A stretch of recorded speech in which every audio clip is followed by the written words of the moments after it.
نحمده ونصلي ونسلم على رسوله الكريم وعلى آله وصحابه أجمعين.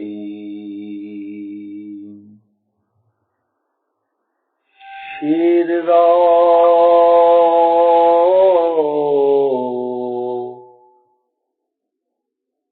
باطل نر جنگ فتور،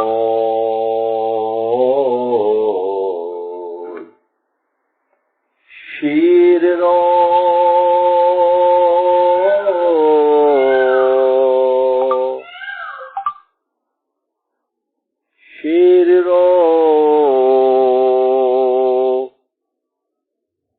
باطل نر جنگ فتور، خسته شد عاشر مادر از سیاه. مدت داماد زاز و فز شکار، بینوا ماد هر دو از چاشت خوار. زاک باخی خوار شیر شاه بودن، شیر چون رنجور شد تنگا مدن. خود بو شیرو سید کردن کار او، باقیان ای خلق باقی خوار او. زوف خطب از تن بود از روح نے، کشتی زوف کشتی زوف در کشتی بود در نوح نے. انتہائی واجب الاحترام شب جمعہ کے سامعین مثنوی مولا روم، الحمدللہ ثم الحمدللہ عصر کی نماز سے تا وقت ہم مستقل مصروفیت میں رہتے ہیں. عصر سے تا مغرب اور پھر نماز مغرب سے لے کر مسلسل اوراد و وظائف کا سلسلہ، ذکر و اذکار کا سلسلہ، اور پھر مراقبے کیفیت، پھر پچھلی نشست گزشتہ نشست کا خلاصہ، اور پھر ان لمحات میں درس مثنوی حضرت مولانا جلال الدین رومی رحمۃ اللہ علیہ پیش کرنے کی سعادت اس فقیر کا حصہ ہے. ایک طویل عرصے سے یہ معاملات الحمدللہ ثم الحمدللہ جاری و ساری ہیں، اور ایک طرح کا اطمینان قلب ہے کہ خداوند متعال نے صحیح رخ پر سفر کرنے کی نہ صرف سعادت بخشی بلکہ استقامت پر اس راہ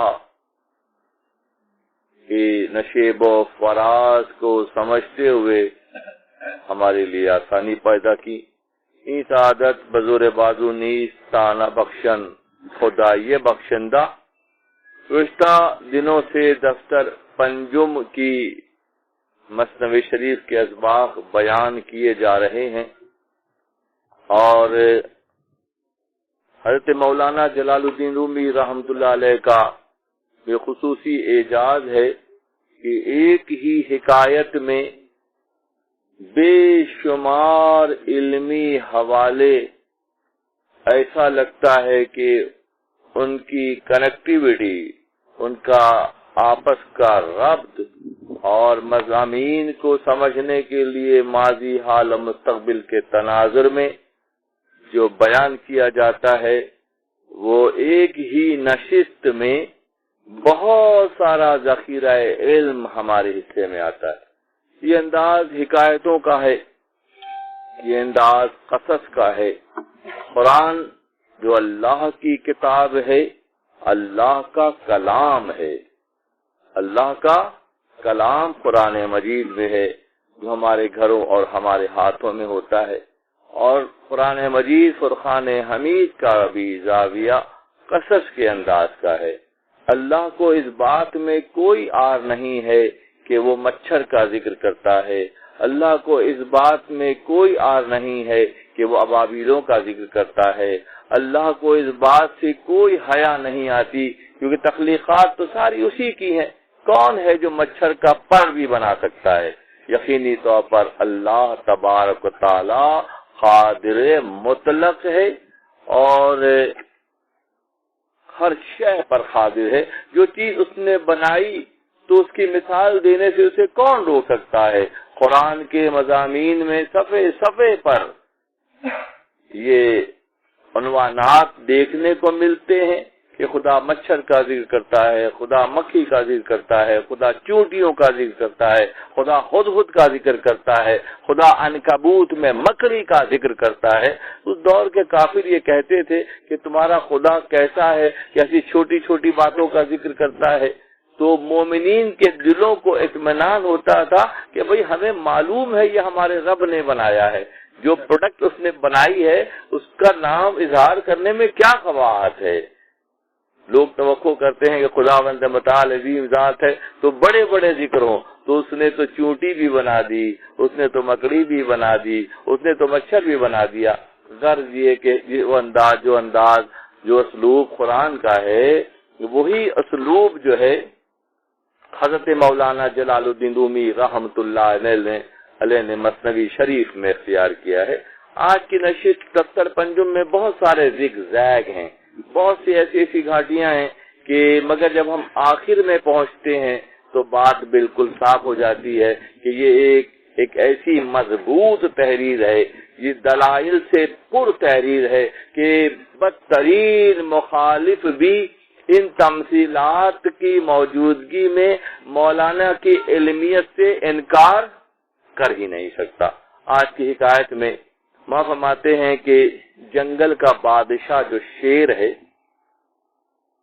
وہ شکار کرتا ہے، خدا نے اسے طاقت بخشی ہے تو شکار کرتا ہے، اور شکار کرنے کے بعد وہ تھوڑا سا کھاتا ہے، باقی تمام ادنا مخلوق کے لیے چھوڑ دیتا ہے۔ باقی تمام بھئی بیل مار دیتا ہے، بارہ سنگا مار دیتا ہے، بڑے نیل گائے مار دیتا ہے، بڑے جانوروں سے بھی لڑ پڑتا ہے۔ ایسے ہی ایک واقعہ ہوا کہ شیر اور ہاتھی کی لڑائی ہو گئی۔ وہ لڑائی انتہائی سخت تھی، دو بڑے دشمن، دو بڑے بڑے جسامت کے اعتبار سے، طاقت کے اعتبار سے، بناوٹ کے اعتبار سے دو بڑے دشمن۔ تو جب شیر اور ہاتھی کی جنگ ہوئی تو شیر بری طرح سے زخمی ہو گیا، نحیف اور کمزور ہو گیا۔ گفتگو یہاں سے شروع کرتے ہیں مولانا۔ اب اگلا زاویہ یہ دکھاتے ہیں کہ جس طرح پورے جنگل پر ایک شیر حکومت کرتا ہے اور اس کا بچا کچا بہت سی اللہ کی مخلوق کھاتی ہے۔ شیر کا شکار کیا ہوا، بچا کچا جو چھوڑ دیتا ہے وہ دیگر چھوٹے چھوٹے جانور کھاتے ہیں۔ آخر وہ بھی تو اللہ کی مخلوق ہیں، خدا نے ان کی ڈیوٹی، ان پر جو ڈیوٹی لگائی وہ شیر کی لگائی ہے کہ شیر شکار کرے اور وہ چھوٹی مخلوق کھائے، ورنہ کس کو کھانا کھانے کو ملے گا، کس کو تازہ گوشت ملے گا۔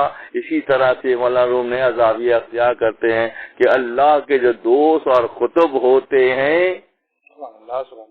اللہ کے جو دوست ہوتے ہیں، بالخصوص خطب کا ذکر کیا یہاں مولانا۔ تھوائی درجہ یہ خود بکھیش خوش تاخوی گردو کند در سید جوش، یہاں مولانا بالکل نیا زاویہ۔ ذوف خطبت تن بود از روح نے، ذوف در کشتی بود در نوح نے، کہ کیا خود و آبا شد کہ گرد خود تند گردش افلاک گردد او زند، کہ خطب وہ ہوتا ہے جس کی نظر افلاک پر، پہلے شیر کا ذکر کر دیا ایک سپیریئر مخلوق، وہ جنگل پہ حکومت کرنے والے. اب آتے ہیں ہماری طرف، فرماتے ہیں کہ جو قطب ہوتا ہے، قطب وہ ہوتا ہے جیسے پہلے زمانے میں چکی چلاتے تھے. چکی جو ہے 2 پتھروں کی چکی بنتی ہے، ایک پتھر نیچے ہوتا ہے، درمیان میں سوا سا کیل سا ہوتا ہے جس پر وہ چکی چلتی ہے. تو قطب کی شرح یہ ہے کہ وہ جو کھوٹا ہوتا ہے جس پہ چکی چلتی ہے وہ قطب کہلاتا ہے. پورے دنیا کے نظام کو چلانے والا قطب ہوتا ہے، اسی کا وہ دائرہ بناتا ہے اور آٹا پیستا جاتا ہے اور مخلوق کے پیٹ بھرتے جاتے ہیں. قطبیت عالم تکوین کے نظام میں، عالم تکوین کا نظام وہ نظام کہلاتا ہے جس میں اللہ اپنی باطنی طاقتوں کے ذریعے دنیا پر نفوذ کرتا ہے، دنیا پر اثر انداز ہوتا ہے. وہ پورا ایک سسٹم ہے عالم تکوین کا جس میں قطب ہوتے ہیں، جس میں ابدال ہوتے ہیں، درویش ہوتے ہیں، رجبی ہوتے ہیں، درویش ہوتے ہیں، ابدال ہوتے ہیں، قطب ہوتے ہیں اور غوث ہوتے ہیں.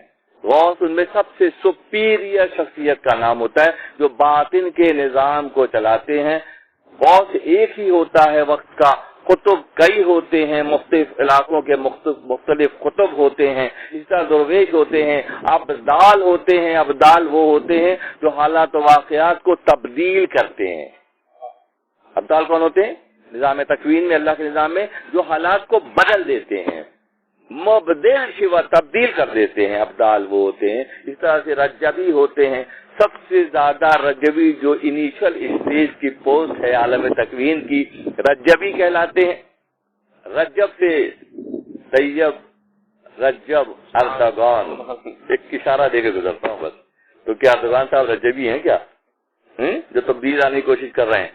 نام کیا ہے سب جانتے ہیں؟ رجب اردگان کہتے ہیں. طیب رجب اردگان کہتے ہیں. تو رجبی ہوتے ہیں اور رجبی سب سے زیادہ شام میں ہوتے ہیں.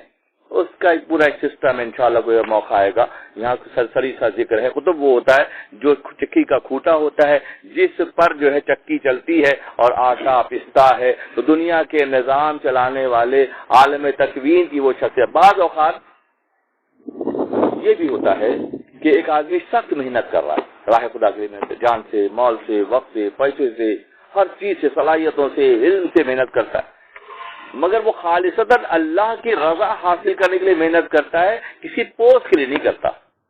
ایسی ایک شخصیت حج کے لیے گئے اور جا کر قطبیت کا مقام نچلے درجے پر ہے، غوثیت کا مقام اس سے اوپر کے درجے پہ. اور قطب بھی ایک دوسرے کے مقابلے میں مختلف درجوں پر ہوتے ہیں. جن کے پاس زیادہ اختیار ہوتے ہیں وہ بڑے قطب کہلاتے ہیں.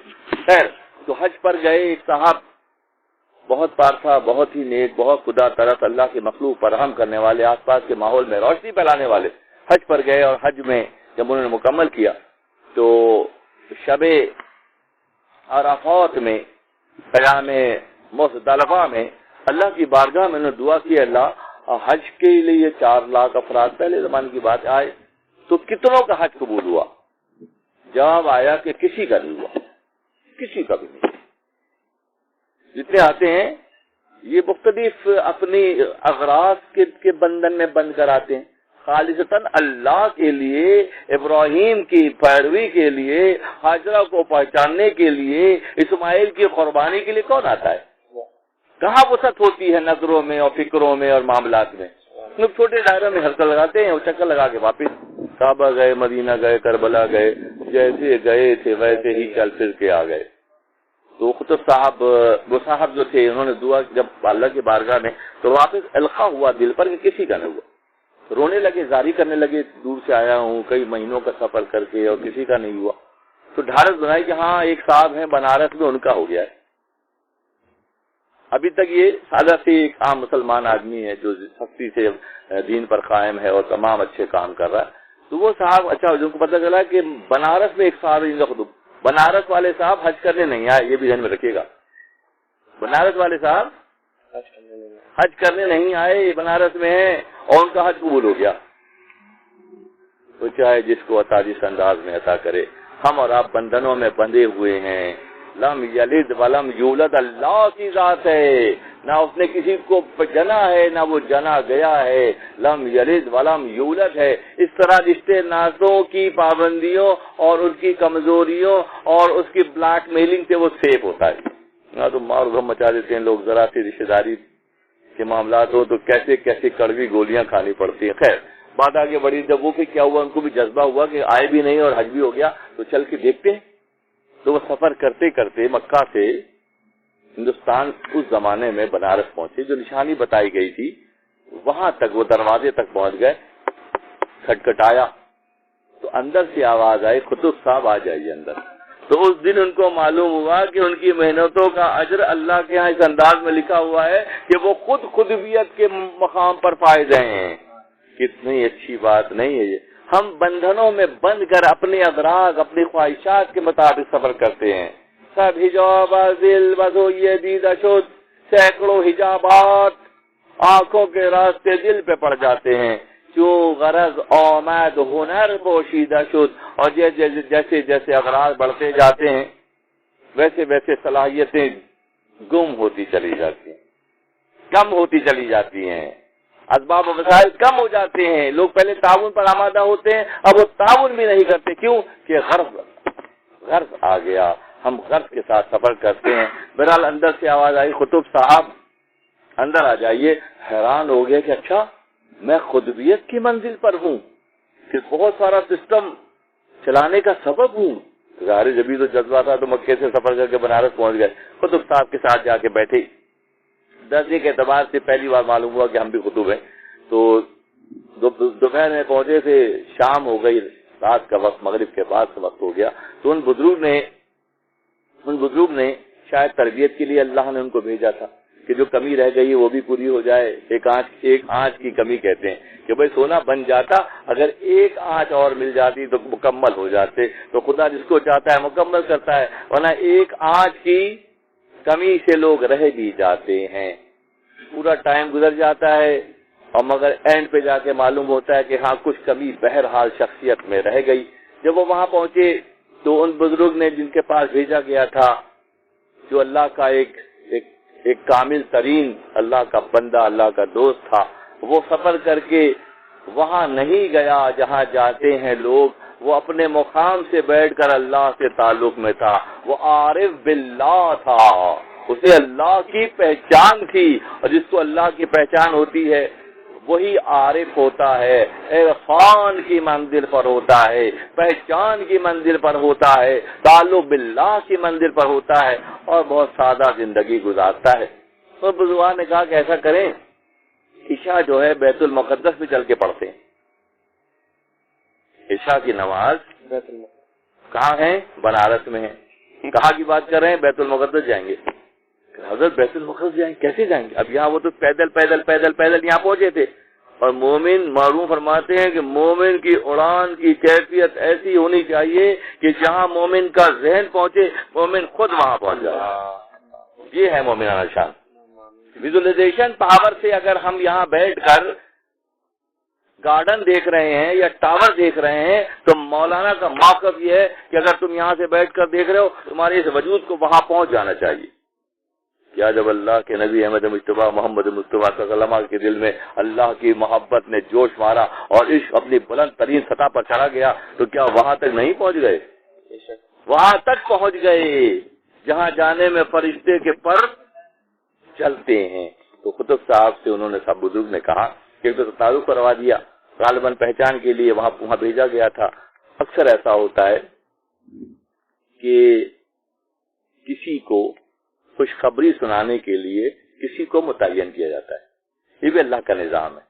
وہ بندہ سادگی سے لگا ہوا ہے، خاموشی سے محنت کر رہا ہے، کوئی طمع، کوئی لالچ، کوئی غرض، کوئی کسی طرح کی کوئی طلب نہیں ہے، بس وہ راہ خدا کے لیے محنت کر رہا ہے۔ تو خدا ہائے جو 70 ماؤں سے زیادہ چاہتا ہے کیسے اسباب بناتا ہوگا۔ ان کے سبب بنایا کہ قطبیت کی منزل پر فائز ہے، معلوم ہو گیا۔ عشاء کی نماز کے لیے بزرگ نے فرمایا کہ بیت المقدس چلتے ہیں۔ تو ان کا حضرت کیسے؟ کہنے کچھ نہیں، آنکھیں بند کر لیجئے، ہمارا دامن پکڑ لیجئے، منسلک ہو جائیے۔ یوسف کے کرتے نے یعقوب کی آنکھوں کو روشن کیا تو میرا کرتا آپ کو بیت المقدس لے جائے گا۔ اللہ، میرا کرتا یہ بھی تو ہے نا بھائی، ٹچ میں ہے، یعنی کہ کرتا جو ہے یہ جو میری خمیز ہے یہ جسم کے باہر کے حصے کو ٹچ کر رہی ہے، کانٹیکٹ میں، رابطے میں۔ کچھ لوگ ایسے بھی ہوتے ہیں جو اندر کے حصے سے رابطے میں ہوتے ہیں، یہ تو باہر کے حصے سے رابطے میں ہے نا۔ کچھ ایسے بھی ہوتے ہیں جو دوسری طرف کے رابطے میں ہوتے ہیں۔ ہمارا کرتا پکڑ لیجئے اور پھر آنکھیں بند کر لیجئے، کیونکہ دیکھنے کے متحمل نہیں ہوں گے۔ جلوہ تو تور تو جل کر راکھ ہو گیا، موسیٰ جلوہ بھی نہ دیکھ سکے، صفاتی جلوہ بھی نہیں دیکھ سکے، ذاتی جلوے کی تو بات اور ہے۔ پکڑ لیجئے اور پھر انہیں جیسے ہی انہوں نے آنکھیں بند کی تو وہ بزرگ جو بنارس کے تھے انہوں نے یا کریرو یا کریرو یا کریرو پڑھنا شروع کیا، تو ان کے دل میں خیال آیا کہ ایک آنکھ کی کسر رہ گئی تھی، ایک ہی آنکھ کی، وہی توڑنا تھا بدھ دراصل بنارس پہنچا کر، کہ یا کریمو تو ہوتا ہے، یہ یا کریرو کیا ہوتا ہے؟ تو ان بزرگ نے کہا، جیسے ہی انہوں نے یہ سوچا، کہنے لگا قطب صاحب آپ نے زبان تیز کی ہے، ہم نے دل تیز کیا ہے، ہم جو کہیں اس کو پسند آتا ہے، اور ایسا ہم سے تعلق میں ہے کیا بلال حبشی کی اذان اللہ کو نہیں پسند تھی؟ انٹر کنیکشن، رابطہ سنتے جائے، تاکہ کبھی کل کو ہم بیٹھے کہیں تو ہمیں پتا ہو کہ کون سی بات کس بات سے مماثلت رکھتی ہے، کون سی بات کس بات سے ملتی ہے۔ بلال حبشی کی اذان اللہ کو پسند تھی، کیونکہ تتلا پن تو تھا ہلکا سا، میں وہی تتلا، فقط اس شوق میں پوچھی ہیں ہزاروں باتیں، فقط اس شوق میں پوچھی ہیں ہزاروں باتیں، میں تیرا حسن تیرے حسن بیاں تک دیکھوں۔ تو قطب صاحب آپ نے زبان تیز کی ہے، زبان تیز کرنے سے مطلب ان قطب صاحب کے لیے تھا، ہمارے بھی لیے۔ ہم زبانوں کی چالاکیوں اور تیزیوں اور گفتاری پہ کب تک بھروسہ کریں گے؟ ہم اپنے دل کی مجائی کا انتظام کب کریں گے؟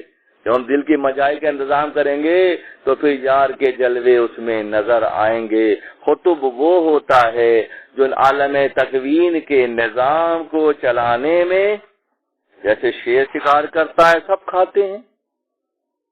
خطب وہ ہوتا ہے جو اپنی پوری محنت کر کے، جو اس پر اللہ کی فیوز و برکات کی برسات ہوتی ہے، اللہ کی رحمتوں کا دروازہ اس کے لیے کھلتا ہے، تو وہ دروازہ جو کھلتا ہے وہ مخلوق میں تقسیم کر دیتا ہے۔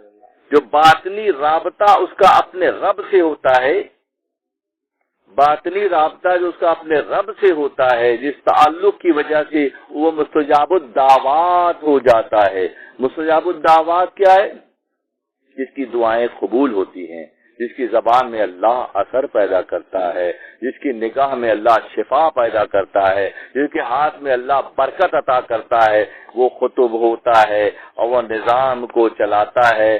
خود زو پہ خود استھان بوت از روح نے، اگر ایسا کوئی شخص، ایسی کوئی شخصیت جو خودیت کی منزل پر ہے، اور میں بھی عرض کر رہا تھا، ایک بات سے بات نکل رہی ہے اور مضمون پھیل رہا ہے، بہرحال اس کو امکان ہے کہ آگے لے جایا جائے۔ کبھی کبھی ایسا ہوتا ہے کہ کسی کی پوسٹنگ ہوتی ہے، جیسے حضرت صابر پاک رحمت اللہ علیہ، بابا صاحب کے بھانجے اور خلیفہ، آپ کو بابا صاحب نے تونسا شریف میں سلمان توسوی رحمت اللہ علیہ، بہت بڑی خانقاہ تھی، اور بابا صاحب کی مہر جو تھی نا، خود یعنی کہ جب کسی کو سرٹیفائڈ کیا جائے گا یا کسی کو خلافت دی جائے گی تو اس کی ترتیب ہے، اس میں مہر لگا کے سند دی جاتی ہے، خانقاہی سسٹم میں یہ بات ہے۔ تو بابا صاحب نے حضرت صابر پاک رحمت اللہ علیہ کو سلمان توسوی رحمت اللہ علیہ کے پاس بھیجا کہ آپ کی جو خلافت میں نے دی ہے اس کی سند وہاں لگوائی، کیونکہ مہر ان کے پاس رکھی ہے۔ اب یہ جب وہاں پہنچے تو شام کا وقت ہو رہا تھا، سلمان توسوی رحمت اللہ علیہ نے کہا کہ بیٹا آؤ، رہو، ابھی رہو، شام ہو رہی ہے، قیام کر لو، تو کل صبح ہم تمہاری سند پہ مہر لگا دیں گے۔ اندھیرا ہو گیا ہے، تو یہ دونوں انگلیاں روشن ہو گئی صابر پاک کی، لائٹ کی طرح سے لائٹ آ گئی، جب آج کل آپ کے ٹارچ یہ کر رہے ہیں نا، کام کرے رہے تو محسوس کیا سلمان توسوی نے کہ جب میرے سامنے کرامت دکھا رہا ہے، مجھ سے سند لگوانے کے لیے آیا اور میرے سامنے کرامت دکھا رہا ہے، یہ بھی ادب کی طرح۔ صابر پاک کا معاملہ اور ہے، کبھی فرصت سے صابر پاک کو گفتگو ہوگی، بہت اچھا ہوگا سے انشاءاللہ۔ پھونک مارا، جو بات دونوں نے پھونک مارا تو بجھا دیا، ان کو تھوڑا سا غصہ آیا، طبیعت میں تھوڑی شدت تھی صابر پاک رحمۃ اللہ علیہ کی شروع پہلے مرحلے میں، بعد میں تو بہت الگ ہو گیا تھا معاملہ. تو انہوں نے حضرت سلمان توسی رحمۃ اللہ علیہ نے آپ کی سند کو مہر لگانے کے بجائے پھاڑ دیا. جب پھاڑ دیا تو انہوں نے کیا کیا، حضرت صابر پاک رحمۃ اللہ علیہ نے، کہ ان کا مسلح پڑا ہوا تھا، جانماز پڑی ہوئی تھی، اس جانماز کو پھاڑ دی کہ تمہاری پوری سلسلے کو میں پھاڑ دیتا ہوں. یہ ہے مقام. بابا صاحب کے خلیفہ ہیں، معمولی بات ہے. ان کا مسلح پھاڑ دیا، کہنے لگے آپ کی خلافت پھاڑ دی، وہ آپ کا مسلح ہی پھاڑ دیا، نسل مٹا دیا. کہنے لگے پچھلی ریاستیں مجاہدیں کون سی تم نے کاٹ دی؟ کہنے لگے اگلی کاٹ دی، ساری مسلح کو 2 ٹکڑے کر دیا. کہ شکر ہے کہ پچھلا بچ گیا. وہاں سے پھر صابر پاک کے اس عمل کے بعد سلمان توسی رحمۃ اللہ علیہ کا سلسلہ پھر دنیا میں فروغ نہیں پا سکا. فقیر جب کام کرتا ہے نا تو لوگ چاہتے ہیں میٹھا میٹھا ملے، کبھی کڑوا بھی حصے میں آ جاتا ہے، پورے سسٹم کو ایک طرح سے ڈیمالش کر دیا. اس کے بعد ایک اشارہ ہوا کہ ایک مزار پر حاضری کا، صاحب مزار کے پاس جا کر ملنے کا صابر پاک کو اشارہ ہوا. صابر پاک جو ہے اس مزار اقدس پر شام کے وقت داخل ہوئے. جلال طبیعت میں بہت تھا. وہ کیوں تھا وہ الگ پوری داستان ہے، کسی کو بیان کروں گا کہ طبیعت میں جلال کیوں تھا. کہ خالصتاً صابر پاک نے اپنے آپ کو اللہ کے لیے وقف کر دیا تھا، اللہ کے لیے وقف کر دیا تھا، اور پھر کسی اور طرف دیکھنے کا کوئی گمان نہیں تھا. اس مزار اقدس پر جب گئے اور جا کے وہاں رات گزاری تو باہر ایک مجاور بیٹھا ہوا تھا مزار اقدس کے باہر. صابر پاک نے پوری رات وہاں گزاری اور صبح پوری حالت کیف میں برآمد ہوئے مزار اقدس سے. تو جو بندہ بیٹھا ہوا تھا پچھلے 50 سال سے 40 سال سے وہاں پہ، نے کہا واہ واہ کیا مزے ہو گئے، ایک ہی رات میں سب لے کے جا رہے ہو. تو صابر پاک کے منہ سے ادا ہوا یہ جملہ کہ دینے والے کی دین اور جلنے والے کا پیٹ پھٹے. تو اسی وقت اس شخص کا پیٹ پھٹ گیا، وہ ہلاک ہو گیا. اندر سے آواز آئی کہ اتنا سارا جو لے کے جا رہے ہو پہلا وار ہمارے بندے پہ کر دیا. کہ سامان جو دیا تھا تو چیک بھی تو کرنا تھا، جو اختیارات دیے تھے اس کو چیک بھی تو کرنا تھا. چیک کیا تو یہ ہوا. بات یہ ہے کہ جو اپنے آپ کو اللہ کے لیے وقف کر دیتے ہیں ان کے سارے معاملات مختلف ہو جاتے ہیں. جیسے خودبیت کا مقام یہ ہے کہ وہ خالصتاً اللہ کی جانب سے مخلوق خدا کی خدمت پر مامور ہوتے ہیں. ان کا کام یہ ہوتا ہے کہ رکی ہوئی کشتیوں کو چلانا. عالم آفاق کے آسمانوں کے جو نظام ہیں وہ بھی خطب کے تصرف میں آتے ہیں. خطب اگر ضعیف ہو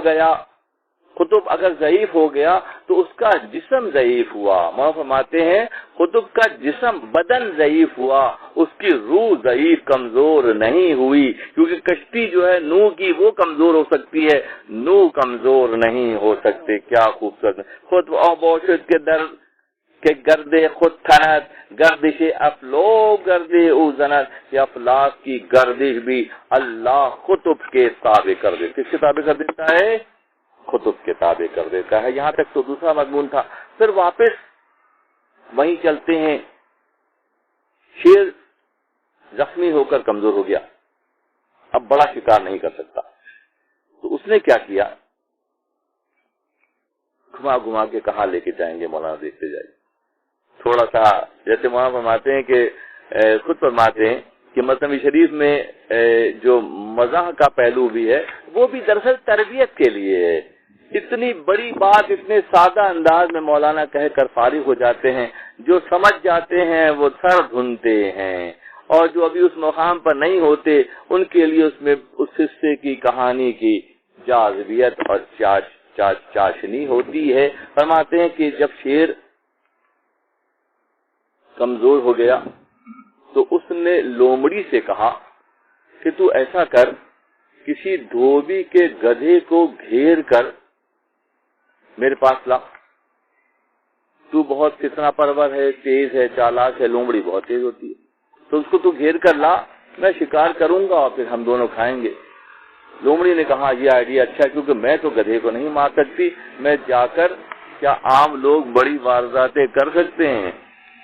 کیا عام سطحی فکر رکھنے والے بڑی بڑی چھلانگیں لگا سکتے ہیں؟ چھلانگ تو وہی لگاتا ہے جس کو اللہ توفیق دیتا ہے اور چھلانگ کی صلاحیت دیتا ہے. یہ صلاحیت جنگل میں شیر کو دیتا ہے تو معاشرے میں قطب اور ولی کو دیتا ہے. قطب اور ولی کو دیتا ہے. شیر نے لومڑی سے کہا کہ تو جا دیکھ کوئی گدھا مل جائے دھوبی کا تو اس کو تو گھیر کے لا. لومڑی جو ہے وہ آبادی کے قریب آئی اور وہاں اس نے دیکھا کہ دھوبی کا ایک بہت کمزور تھا گدھا، بہت کمزور، اس کی پیٹھ چھلی ہوئی، اس کا جسم لاغر ہے، وہ ٹہل رہا تھا. لومڑی اس کے پاس گئی اور جا کے شیر بھائی، گدھے بھائی تم یہاں کیا کر رہے ہو؟ نہ یہاں گھاس ہے نہ یہاں سبزہ ہے، تم یہاں زندگی گزار رہے ہو.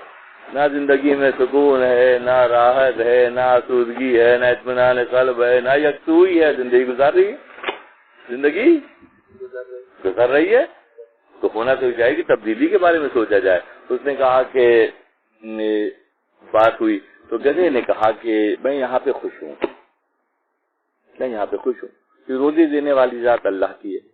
اللہ روزی دیتا ہے، اللہ پہاڑوں کو اور درختوں کو برف پر بارش برساتا ہے، ان میں حیات پیدا کرتا ہے. جو کچھ اس نے مجھے دیا ہے میں اس پہ قناعت کے ساتھ یہاں زندگی بسر کر رہا ہوں. یہ بات لومڑی کو پسند نہیں آئی. اس نے کہا کہ ایسی قناعت کس کام کی ہے کہ جہاں تیرے لیے کوئی آسانی نہیں ہے. ساعت روبو شیرو و روانہ شدہ نے وہ دیدن خر. اس بات کے بعد جب وہ روانہ ہوئی اور اسے یہ مکالمہ جو ہے خر کے ساتھ، گدھے کے ساتھ اس کا ہوا. گدھے نے کہا کہ میں توکل کی منزل پر ہوں، میں جو کچھ مجھے مل رہا ہے وہ میرے لیے کافی ہے. لومڑی نے کہا کہ یہ تو کوئی بات ہی نہیں ہوئی، یہ تو کوئی بات ہی نہیں ہوئی کہ تو اس طرح کی بات کر رہا ہے. کوشش کرنی چاہیے، قرض کرنا چاہیے، محنت کرنی چاہیے، مہاجرت اختیار کرنی چاہیے تاکہ نئے زاویے سامنے آئیں. تو اس نے کہا کہ ساری باتیں جو کری میرے ابا نے مجھے قصہ سنایا. کون کہہ رہا ہے؟ یہ گدھا کہہ رہا ہے کہ میرے ابا نے مجھے ایک بات سنائی تھی کہ یک حکایت یو دورم از پدر در نصیحت گفت روزے کے پسر.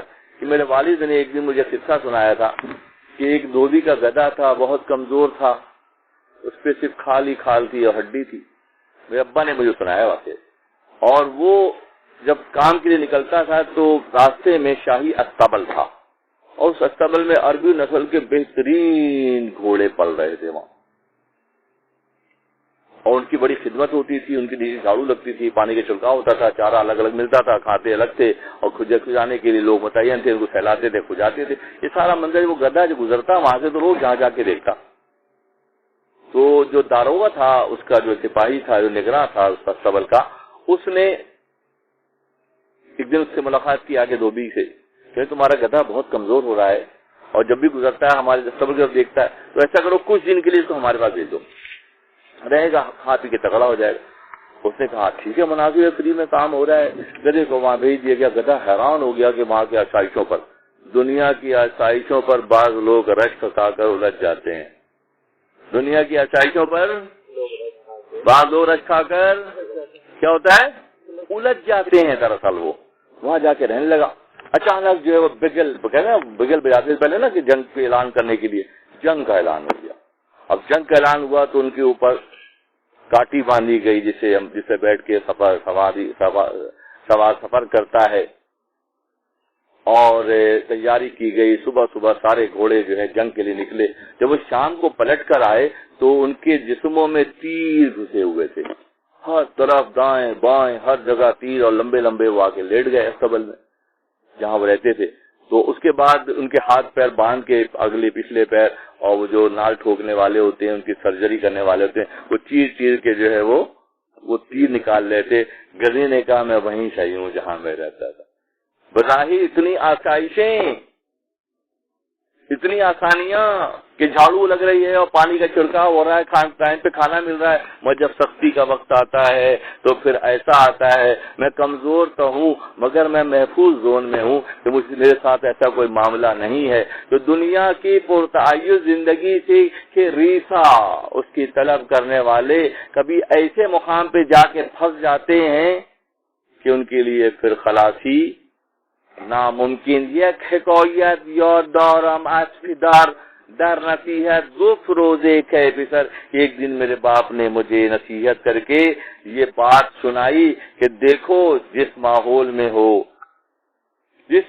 میں ہو شکر کرو کہ تم اوپر کی طرف دیکھو گے تو الجھتے چلے جاؤ گے، تم اپنے سے کمتر کو دیکھو تم میں ڈھارس پیدا ہوگی، ورنہ ہو سکتا ہے کہ ان عربی گھوڑوں کی طرح تم کسی بہت بڑی مشکل میں دو چار ہو جاؤ۔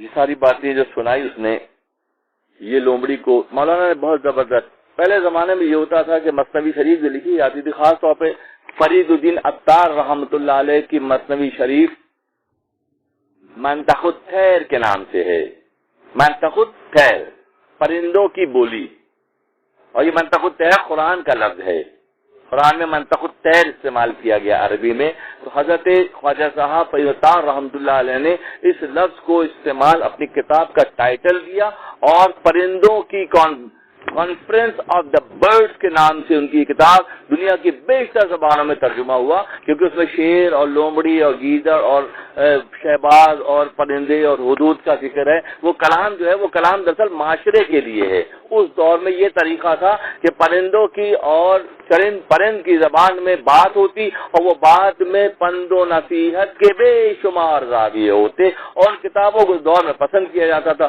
فیض رحمۃ اللہ علیہ کتاب منطق الطیر اور الہی نامہ اور حقوق جو محبت نامہ اور مصیبت نامہ جو مثنویاں ہیں وہ مرحوم رحمۃ اللہ علیہ کے مطالعے میں بھی رہیں، تو کہیں کہیں مثنوی شریف میں وہ منطق الطیر جیسا انداز ہے کہ پرندوں کی زبان میں بات ہو رہی ہے یا جانوروں کی زبان میں بات ہو رہی ہے، مگر بات میں کیا چیز چھپی ہے؟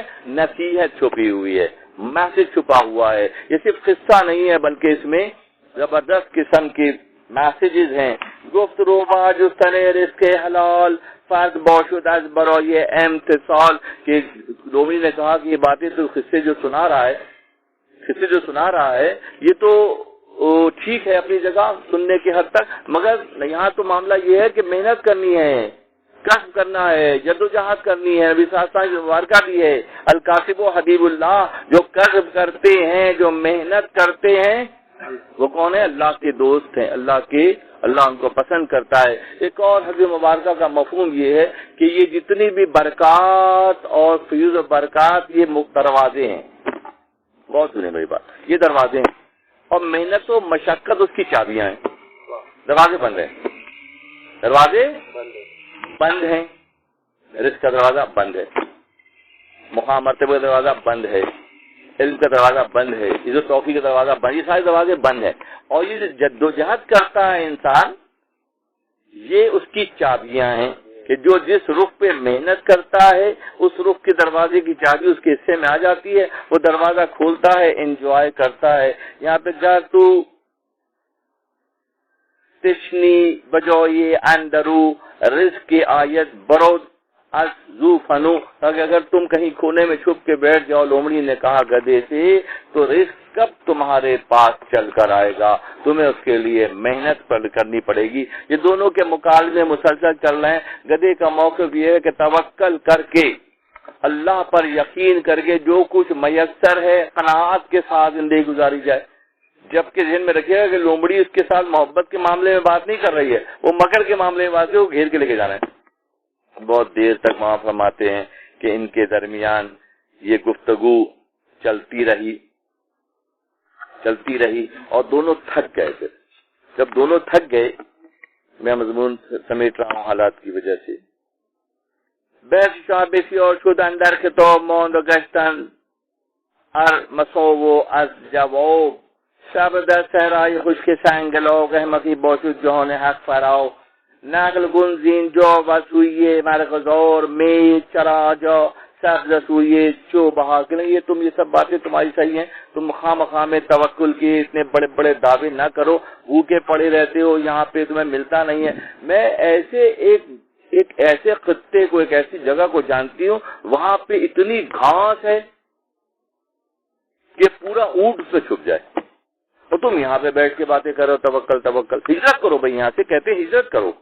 ہاں، نقل کن زنجا بسوئی مرگزار، یہاں سے نقل و حرکت کرو، یہاں سے نکلو ہجرت کرو اور اس جگہ پہنچو مرغزار میں جہاں بہت سبزہ اور ہریالی ہے، اتنی بڑی ہریالی اور گھاس ہے وہاں پہ گدے بھائی کہ وہاں تم چھپ جاؤ گے اتنی۔ اب وہ یہاں بڑا زبردست پہلو ایک دفعہ اور مولانا بتاتے ہیں کہ ماں فرماتے ہیں کہ اگر وہ اپنے توکل میں پختہ ہوتا تو لومڑی کی باتوں میں نہیں آتا۔ بہت سے لوگ جو اپنے یقین کی دعوے تو بہت کرتے ہیں مگر کچے ہوتے ہیں، وہ دنیاوی کسی لومڑی کے ہتھے چڑھ جاتے ہیں اور پھر ان کے ساتھ جو انجام ہونے کو ہوتا ہے وہ بھی بعد میں دکھایا جائے گا۔ تو اگر وہ توکل کی منزل پر واقعاً ہوتا، وہ تعلق باللہ کی منزل پر واقعاً ہوتا، دعویٰ تو بہت کر رہے ہیں، دعویٰ ہی ہو رہا ہے، اس کیا ہو رہا ہے؟ اس وقت جو ہو رہا ہے معاشرے میں وہ صرف دعویٰ ہے،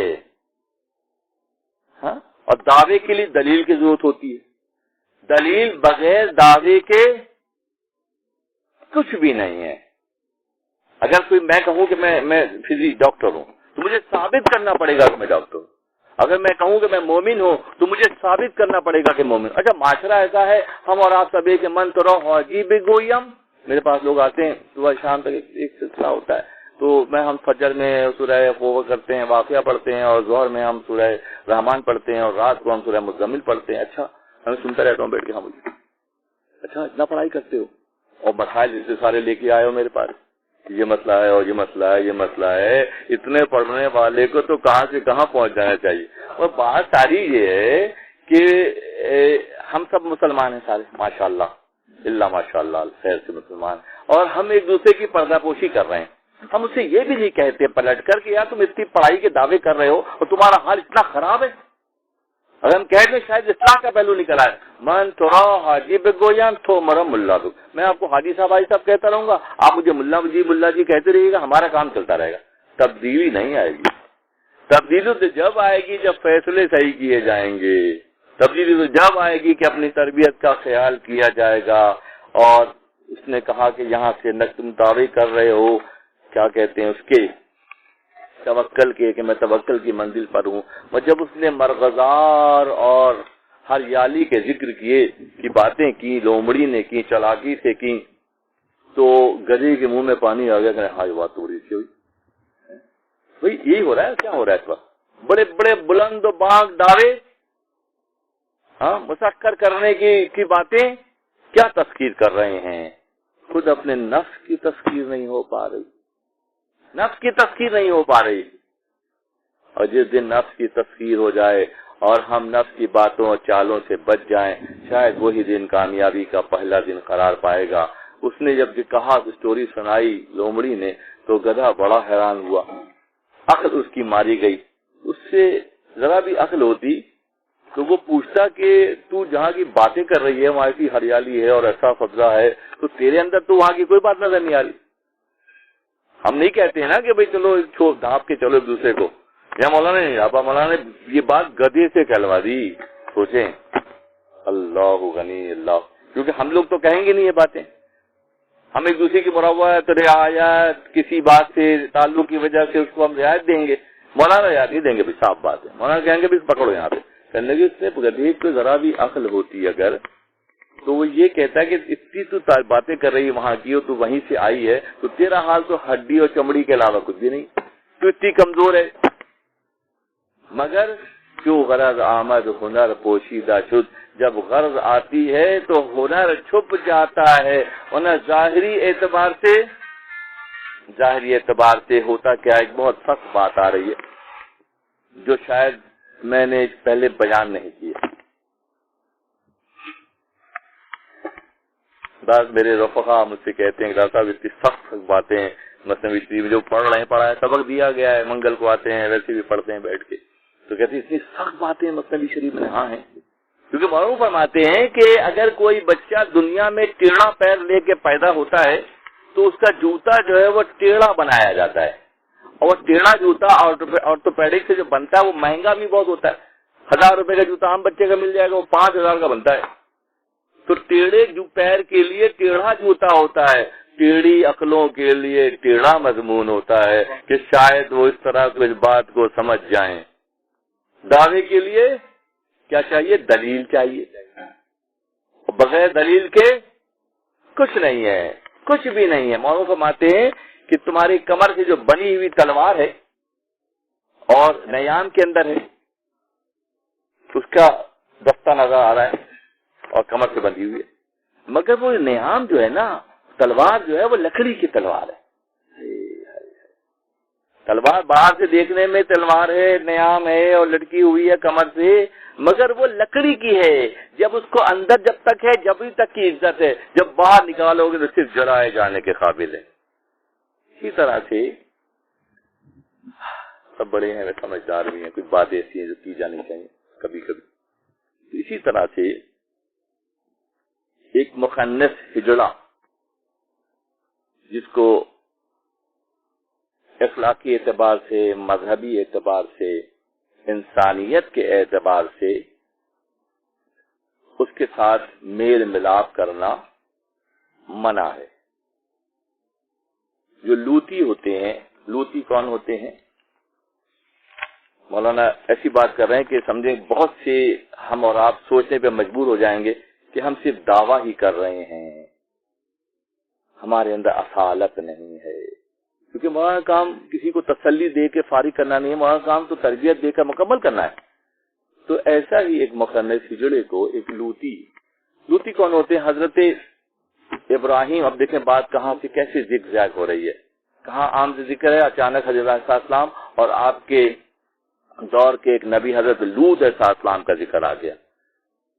لوط علیہ السلام کی قوم اس عمل خبی میں مشغول تھی, یہاں تک کہ آپ کی اہلیہ بھی اس میں معاونت کرتی تھی. حضرت ابراہیم علیہ السلام کے پاس بیٹے کی خوشخبری دینے کے لیے اللہ نے جبرائیل امین کو بھیجا, عذر و غفران, اور نوجوان خوبصورت نوجوانوں کی شکل میں یہ فرشتے ظاہر ہوئے, آپ کے گھر آئے. آپ بڑے خوش ہوئے ابراہیم علیہ السلام, اور جو طریقہ تھا آپ کا ہمیشہ سے گیا, ہر نئے آنے والے کی دعوت کرتے تھے اور دعوت کر کے خوش ہوتے تھے. تو بھاگم بھاگ گئے اور بچڑا بھنوا کر لائے, لا کے ان کے آگے رکھا. تو جبرائیل نے فرمایا کہ نہیں, ہم یہ کھانے والی مخلوق نہیں ہے, ہم تو کھانے والی مخلوق ہے نا. ایک مخلوق اللہ نے ایسی بنائی ہے کہ جو کھاتی پیتی بھی نہیں ہے, اللہ کے نور سے ان کو غذائیت ملتی ہے, اور بغیر دسترخوان پہ بیٹھے پرواز کی مثال ایسی ہے. ایسا ہی ہے, فرشتوں کی مثال ایسی ہے. تو حضرت لوط علیہ السلام آئے اور آپ نے لوط علیہ السلام کے پاس سے پہلے ابراہیم علیہ السلام کے پاس آئے اور آپ کو بیٹے کی خوشخبری دی, اس کو ہاتھ نہیں لگایا. ابراہیم صاحب تھوڑے سے حیران ہوئے, یعنی ہم تو دراصل قوم لوط پر عذاب کی شکل میں آئے ہیں, کیونکہ وہ عمل خبیث میں مبتلا ہیں. اللہ نے ان پر عذاب کی شکل میں ہمیں بھیجا ہے, خوبصورت خوبرو نوجوانوں کی شکل میں بھیجا ہے, اور یہ ان کے لیے عذاب ہے. تو وہاں سے خوشخبری سنا کر کچھ فاصلے پر حضرت لوط علیہ السلام کا علاقہ تھا, وہاں گئے اور وہاں لوط علیہ السلام کے مہمان بنے. قوم نے وہی بد فعلی کا ارادہ کیا تو پر عذاب یہ آیا کہ قوم لوط پر سخت ترین عذاب آیا. دیگر اقوام, ماضی کے اقوام کے انداز میں خدا نے سخت عذاب سے ان کو دوچار کیا. لوط علیہ السلام کو جو نے فرمایا کہ آپ اتنے فاصلے پر نکل جائیں اپنے اہل و عیال کو لے کر, اس کے بعد آپ پلٹ کر نہ دیکھیں. تو اس زمین کو فرشتوں نے supreme powers you can see that کہ اٹھایا, اتنا بلند کیا کہ عرش تک اس کو بلند کیا گیا, آسمانوں تک زمین کو بلند کیا گیا, یہاں تک کہ ان کے کتوں کے رونے کی آواز آسمان والوں کو سنائی دینے لگی. وہاں سے پھر لے جا کر زمین کو پلٹ دیا گیا. کس کے؟ قوم لوط پر یہ عذاب اس بدفعلی کی وجہ سے اللہ کی طرف سے آیا, اور تا قیامت تک کے لیے سرٹیفائڈ کر دیا گیا کہ جو اس برائی میں مبتلا ہوگا وہ پہلے سے دیکھ لے کیا ہوا. مدینہ منورہ سے تبوک کی جانب سفر کے درمیان یہ علاقہ آتا ہے جہاں پہ اللہ کا یہ عذاب آیا تھا, اور نبی صلی اللہ علیہ وسلم کے موقع پر جب غزوہ تبوک کے لیے جا رہے تھے تو آپ نے یہ اعلان فرما دیا اصحاب کے ذریعے کہ نہ کوئی یہاں رکے, نہ کوئی یہاں کا کنویں کا پانی پیے, اور جتنی جلدی ہو سکتی ہے زمین سے گزر جائے. ایک صحابی رسول نے احتیاط نہیں کی, راستے میں کنویں سے پانی پیا.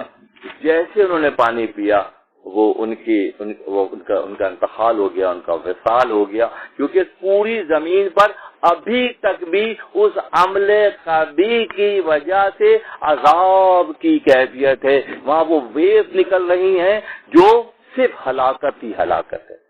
صحابی کا وصال ہو گیا. قصہ مختصر کہ قوم لوط پر جو سخت عذاب آیا، اور وہ لوگ جو اس خبیث عمل میں مبتلا ہوتے ہیں وہ لوطی کہلاتے ہیں۔ بات سے ذہن رکھیے گا کہ ٹیڑھا میسج ٹیڑھے لوگوں کے لیے ہوتا ہے اور سب اس سے استفادہ بھی کر سکتے ہیں۔ تو ایسا ہی ایک لوطی ایک مخنث کو، ایک ہجڑے کو اپنے گھر لے کر گیا برے عمل کے ارادے سے۔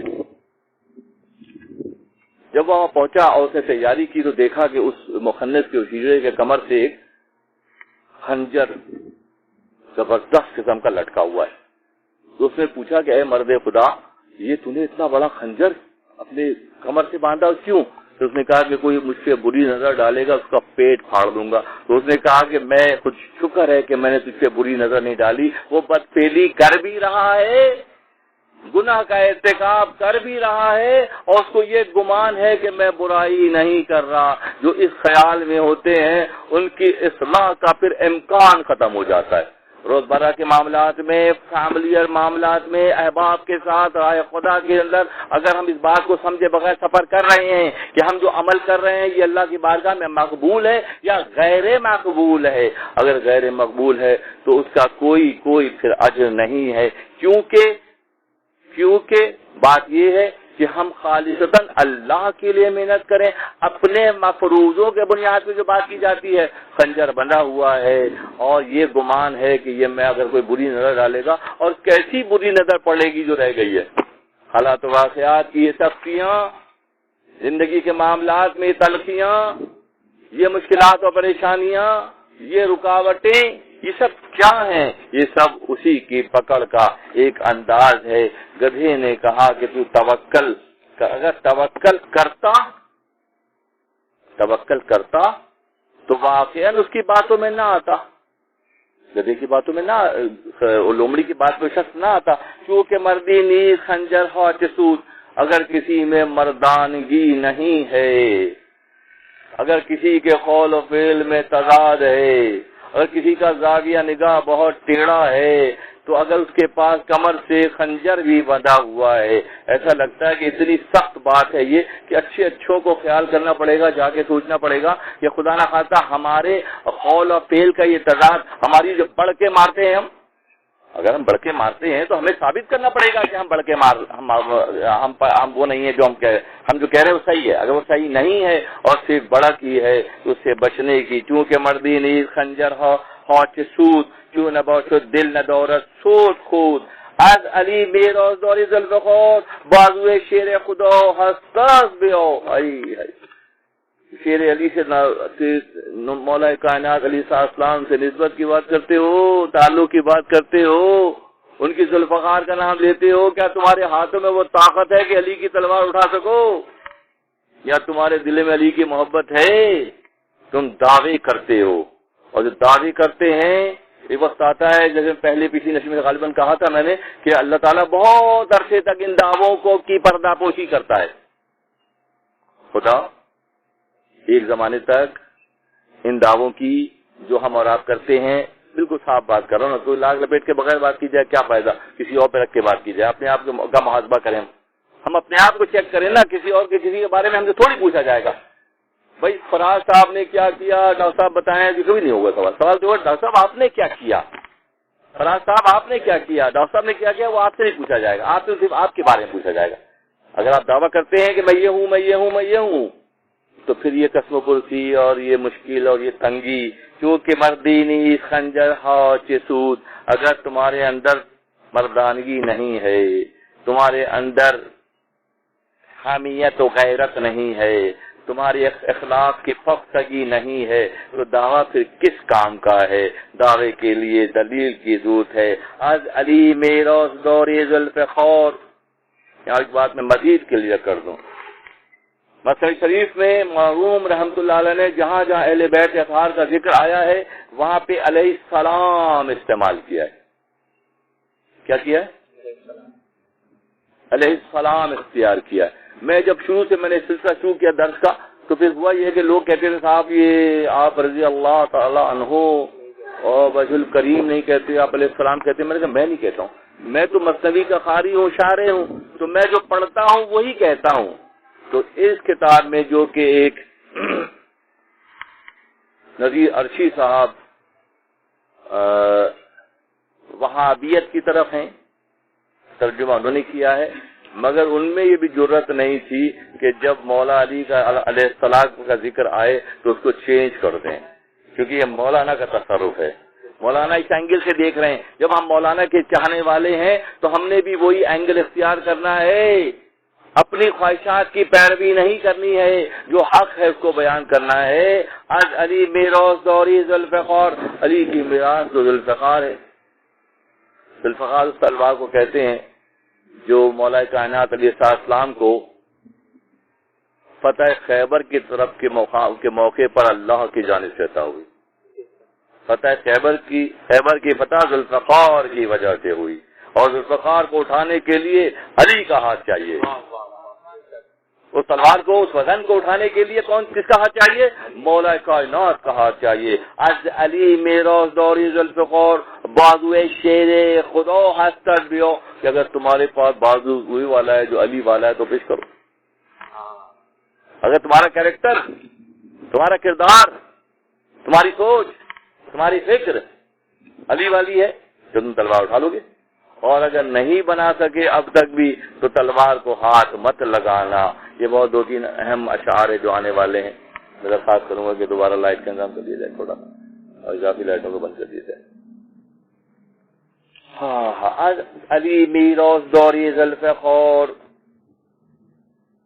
بازوئے شیر خدا ہستت بیور، گر فسونے یادداری از مسیح، کلب دندان عیسیٰ فقی۔ ہو سکتا ہے بات مولانا اتنا بچا کے چلتے ہیں، میں حیران ہو جاتا ہوں کہ ممکن ہے تمہارے پاس کوئی ایسا وظیفہ ہو جو عیسیٰ ابن مریم کے پاس تھا، تمہیں کہیں سے ان کی انجیل ان سے مل گیا ہو، ہاں مل گیا ہو کوئی پاسورڈ، اور تم موسیٰ عیسیٰ علیہ السلام جیسے دم کر کے مردہ زندہ کر دیتے تھے، وہ تمہیں کہیں سے مل گیا۔ ایک صاحب کو لائٹ ہو نہ ہو طبیعت جو ہے وہ راغب ہے، برا ہو رہا ہے۔ ایک صاحب کو ورثے میں، وراثت میں ایک خنجر ملا جو ان کے بڑے پرکھوں کو دادا پردادا گھڑن دادا کو اس زمانے میں دیا ہوا کسی راجہ مہاراجا نے، اور اس میں بڑے زبردست قسم کے نگ اور ہیرے جواہرات جڑے ہوئے تھے دستے پہ۔ وہ گھومتا یہاں پہنچ گیا بیچارہ۔ جب یہاں پہنچا تو وہ دیکھ کے ان کو ورثے ملا تھا، ابا کی طرف سے ملا تھا، وہ بیٹی کھولی تو رکھا ہوا تھا۔ یار یہ اتنا کرے تو کیا کریں، اس کا کرے تو کیا کریں، چیزیں مل جائیں مصرف نہ پتا ہو تو یہ ہوتی ہی نہ قدری، موقع مل جائے اور صلاحیت نہ ہو تو پھر ایسی بربادی ہو جاتی ہے۔ انہوں نے کیا کیا کہ معروف فرماتے ہیں کہ اس خنجر کو اپنے واش روم میں گاڑ دیا دیوار میں، اور اپنی میلی شلواریں اس پر ٹانگا کرتے تھے۔ جب چیزیں ارزاں مل جاتی ہیں، چیزیں سستی مل جاتی ہیں، چیزیں آسانی سے مل جاتی ہیں تو اس کی قدر پھر نہیں ہوتی۔ قدر کب ہوتی ہے؟ از علی میراث دوری ذوالفقار، بازوئے شیر خدا ہستت بیور، گر فسون یا دوری از مسیح، کو لبے و دندان عیسیٰ ہے وقی۔ کہ اگر تمہیں کوئی پاسورڈ معلوم بھی ہو گیا جس سے موسیٰ عیسیٰ علیہ السلام مردوں کو زندہ کرتے تھے، مگر تمہارے منہ میں نہ عیسیٰ جیسی زبان ہے نہ عیسیٰ جیسے دانت ہے۔ یہ نبدہ ہے، کسی طرح کی کوئی تنقیدی زاویہ نہیں ہے، یہ تعمیر کا پہلو ہے کہ اس کمی کو پہلے ہم سمجھ تو جائیں کہ ہمارے اندر کمی کیا ہے۔ جو کمی کو ہم سمجھیں گے تو اصلاح کی فکر کریں گے، اور کمی کی فکر اگر نہیں سمجھیں گے تو کبھی بھی کشت سازی زیت دیری و فتو کو یکے ملا کشتی ہم چنو۔ ہو سکتا ہے کہ تمہیں یہ آرٹ آتا ہو، یہ آرٹ، یہ طریقہ تم نے سیکھ لیا ہو کسی سے پوچھ کر سمجھ کر کام کر کے کہ تم کشتیاں بناتے ہو، مگر وہ کشتی جو نوح نے بنائی تھی تم کب بنا سکتے ہو؟ وہ شکستی گیر ابراہیم دور کو بتے تن رو فضا کردن بنار۔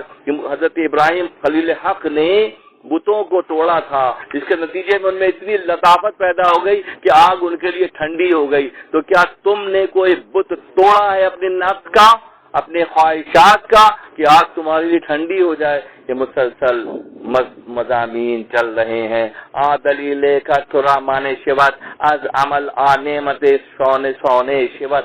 اگر تمہارے پاس یہ سب کچھ نہیں ہے تو پھر کرنا کیا ہے؟ کرنا یہ ہے کہ کسی اللہ کے دوست سے تعلق کو جوڑنا ہے، کسی جنگل کے شیر یا شہر کے قطب سے رابطہ کرنا ہے، اس کے پاس وہ ساری باریکیاں ہیں، اس کے پاس نہ صرف پاسورڈ ہیں اور پاسورڈ کو ادا کرنے کا طریقہ بھی تم اسے سیکھ جاؤ گے، ورنہ ہو سکتا ہے کہ خودبیت کے مقام تک بھی پہنچ جاؤ مگر ابھی کچھ کسر باقی رہ جائے گی، کیونکہ یا کریر کہہ کر بھی منزلیں طے ہو جاتی ہیں، تم یا کریم کی ادائیگی پر ضد کر رہے ہو۔ کیا تمہیں یاد نہیں ہے واقعہ کہ نبی کے مؤذن گو کے تتلے تھے مگر اللہ کو ان کی ادا پسند تھی، اللہ کو بلال حبشی کی اذان پسند تھی، کیونکہ اگلے میں مولانا فرماتے ہیں کہ تمہارا معاملہ یہ ہو کر رہ گیا ہے کہ تم لوگوں کو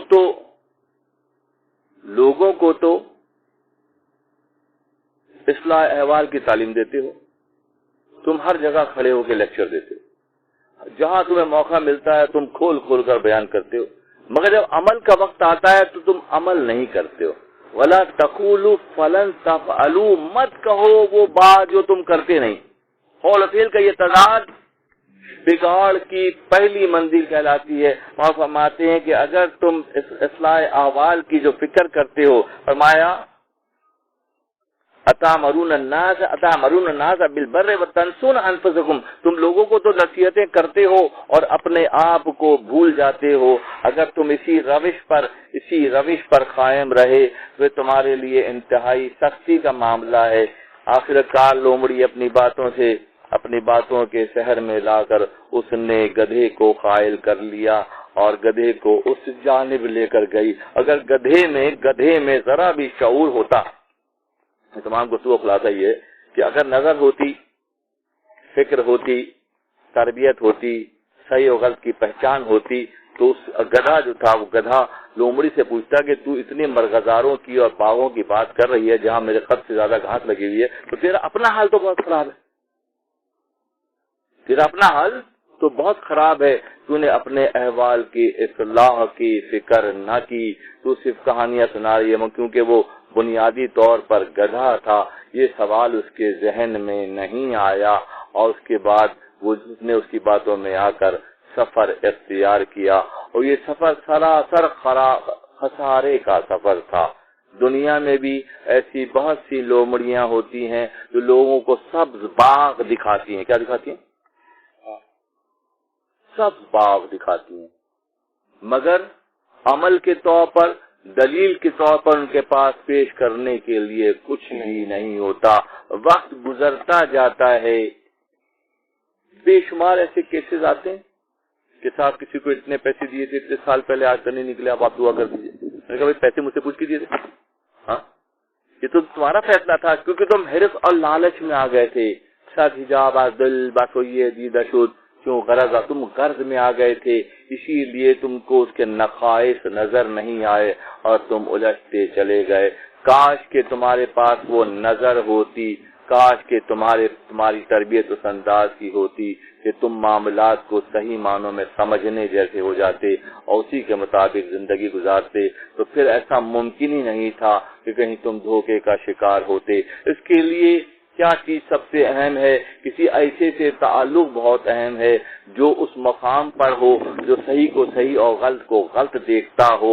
اس کے معاملے معروف خاص بیان فرماتے ہیں کہ ایسا پیر کامل اگر تمہیں مل جاتا ہے تو تمہیں دل و جان سے اس کی تعظیم بھی کرنی ہے اور خدمت بھی کرنی ہے، کیونکہ وہ قطب وہ ہوتا ہے جو اللہ سے مانگتا ہے اور تمہیں نوازتا ہے۔ تو تم پر بھی واجب ہے کہ ایسی شخصیت کو پہچان کر، اللہ کے دوست کو پہچان کر، جس سے فیض و برکات کے لامتناہی سلسلے تمہارے حصے میں آتے ہیں، تمہاری صحت کے حوالے سے، تمہارے مقام کے حوالے سے، تمہارے رزق کے حوالے سے، تمہارے علم کے حوالے سے، اس کی نوازشات اور اس کی نظریں تمہیں نوازتی ہیں۔ اب تم پر بھی یہ واجب ہے کہ تم اس کا خاص خیال رکھو، تم اس کی تابعداری کرو، تم اس کے معاملات میں اس کی اعانت کرو، تم اس کے ساتھ محبت کا معاملہ کرو، تم اس کا ساتھ احترام کا معاملہ کرو۔ جب تم ایسا کرتے جاؤ گے تو صحیح معنوں میں فضیلتیں تمہارے حصے میں آئیں گی،